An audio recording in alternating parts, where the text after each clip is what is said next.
வணக்கம் விவசாய நண்பர்களே, பள்ளக்காட்டிலேருந்து தர்மா பேசுகிறேன். இப்போ பார்த்திங்கன்னா நம்ம வயலுக்கு வந்திருக்கோம். வயலில் வந்ததுக்கப்புறம் நம்ம கிணத்து மோட்டுக்கு வந்திருக்கோம். என்ன அப்படின்னா நம்மளோட ஆயில் மோட்ரு தான் வச்சு நம்ம விவசாயம் ஆல்ரெடி பண்ணிகிட்ருக்கோம். உங்களுக்கு வீடியோலாம் போட்டிருக்கேன். ஏற்கனவே பார்த்திங்கன்னா ஒரு 3 மாதத்துக்கு முன்னாடி பார்த்திங்கன்னா அந்த ஆயில், ஏன்னா நம்ம நட்டதுக்கப்புறம் மோட்டார் போடலை.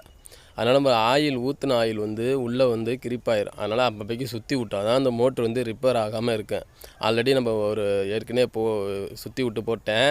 இப்போ அது எப்படி இருக்குன்னு கண்டிஷனில் தான் பார்க்க வந்தேன். பாருங்கள், நீங்களே பாருங்கள். இதுதான் நம்ம ஆயில் மோட்ரு.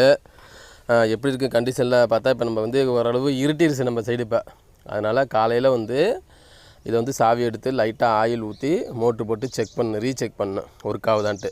ஏன் அப்படின்னா அப்படியே செக் பண்ணாமல் விட்டுட்டோம்னா அந்த ஆயில் உள்ளே பிடிச்சி இன்ஜின்லாம் ஓடாது. நமக்கு செலவு நிறையா வச்சிரும். அதனால் அடிக்கடி மோட்டரை சுற்றி விட்டால் தான் நமக்கு எந்த ப்ராப்ளம் வராது. நம்ம கிணத்துல பார்த்திங்களா எவ்வளோ தண்ணி இருக்குன்ட்டு, நீர்மட்டம் மேலே இருக்கனால இப்போ எல்லா பக்கமும் நட்டுருக்கனால தண்ணி மேலே இருக்குது.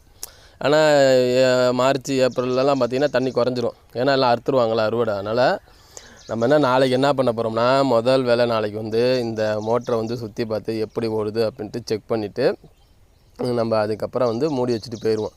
ஏன்னா அதுக்கப்புறம் இன்னும் 1 மாதத்துக்கு அப்புறம் நம்ம வெள்ளாமல் விட ஆரம்பிச்சிருவோம். அதனால பார்த்திங்கன்னா நம்ம மோட்டரை செக் பண்ணுறது நமக்கு நல்லதுங்களே. அதனால தான் இப்போ நம்ம மோட்டரை பார்க்க வந்துருக்கேன். எப்படி கண்டிஷன் எப்படி இருக்குதுன்னு பார்த்துருக்கேன். ஆல்ரெடி லைட்டாக சுற்றி பார்த்தேன். ஓரளவு சுற்றுது. ஆயில் எப்படி இருக்குன்னு தெரியல. நாளைக்கு காலையில் ஒரு 7-8 மணி போல் 9 மணிக்குள்ளே வருவேன். ஏன் அப்படின்னா எங்கள் சைடு பனி அதிகம். 7:30 மணி வரைக்குமே பனி நிறையா இருக்கனால கொஞ்சம் 8 மணி 8:30 மணிக்கு மேலே பார்க்கலான்னு இருக்கேன். அது மாதிரி உங்கள் மோட்ரு இது மாதிரி நீங்கள் இருக்குன்னா செக் பண்ணிக்கோங்க. ஆயில் பிடிக்காமல் இருக்குது. அப்போ தான் அடிக்கடி நம்ம ஆயில் மட்டும் செக் பண்ணால் தான் நமக்கு இதாகும். அதனால் நீங்களும் அது மாதிரி செக் பண்ணிட்டு மறக்காமல் கமெண்டில் சொல்லி